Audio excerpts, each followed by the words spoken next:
నువ్వు వస్తా అంటే మేము వద్దంటావా, నువ్వు రాను అంటే మేము ఒప్పుకుంటావా అన్నట్టే నడుస్తున్నది ఇప్పుడు తెలంగాణలో జంపింగ్ల పంచాది.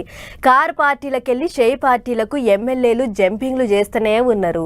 నిన్న మొన్నటి దాకా ఉద్యమ పార్టీని ఇడిచేది లేదు, పెద్ద మనిషిని ఇడిచిపెట్టాం అని జోలి చెప్పిన లీడర్లంతా ఇప్పుడు సపుడుగాక పోయి కండువా మార్చుకుంటుర్రు. అట్లనే జగిత్యాల ఎమ్మెల్యే కూడా మాపటీల పోయి కండువా మార్చిండట. అయితే ఇక్కడనే లొల్లొచ్చి పడ్డది. మరి గా లొల్లి ఏంటిది, ఆ వ్యవహారం ఏంటిదో చూద్దాం పార్రి. మేం పోతామా గట్లుంటదా అనుకుంటేనే చక్కగా పోయి చేతులు చేస్తున్నారు కారు పార్టీ ఎమ్మెల్యేలు. మొన్న మాజీ speaker Banswada MLA Pocharam sir car దిగిపోయిండు. ఇప్పుడు జగిత్యాల ఎమ్మెల్యే సంజయ్ కుమార్ మాపటీలు మాటసంగ పోయి కండువా మార్చుకున్నాడు. అంత లోపట్నే నడుస్తాంది. లీడర్లు కండువా మార్చుకొని పోటు విడుదల చేసేదాకా బయటికి ఎరకైతే లేదు ముచ్చట. ఆఖరికి షేయి పార్టీ లీడర్లకు కూడా ముచ్చట తెలుస్తలేదట. గంతెందుకు జగిత్యాల ఎమ్మెల్యే షేయి పార్టీల చేరికైతున్న ముచ్చట జగిత్యాలనే ఉండే ఎమ్మెల్సీ షేయి party senior leader Jeevan Reddy సారికే చెప్పలేదట.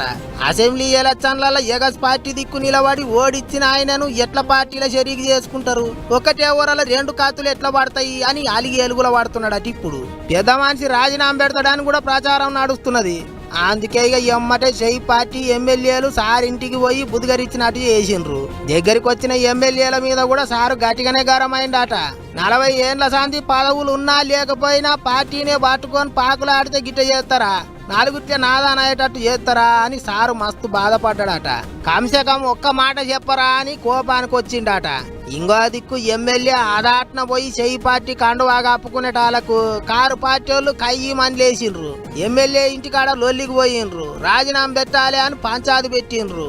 మరి వాళ్ళు ఎట్లా సల్లబడతారో అటు జీవన్ రెడ్డి సారును షేయి పార్టీ వాళ్ళు ఎట్లా సల్లగా చేస్తారో గాని జంపింగ్ లో ముచ్చట మాత్రం అసలు సప్పుడే లేకుండా నడుస్తాంది. లోపటనే మాట ముచ్చట్లన్నీ ఒడిచి ఆఖరికి కండువా మార్చుకునేదాకే వాళ్ళకి తెలుస్తలేదు. మరి అట్లా ఇంకెంత మంది లైన్లో నిలబడ్డారో అనుకుంటారు ఇప్పుడు అందరూ.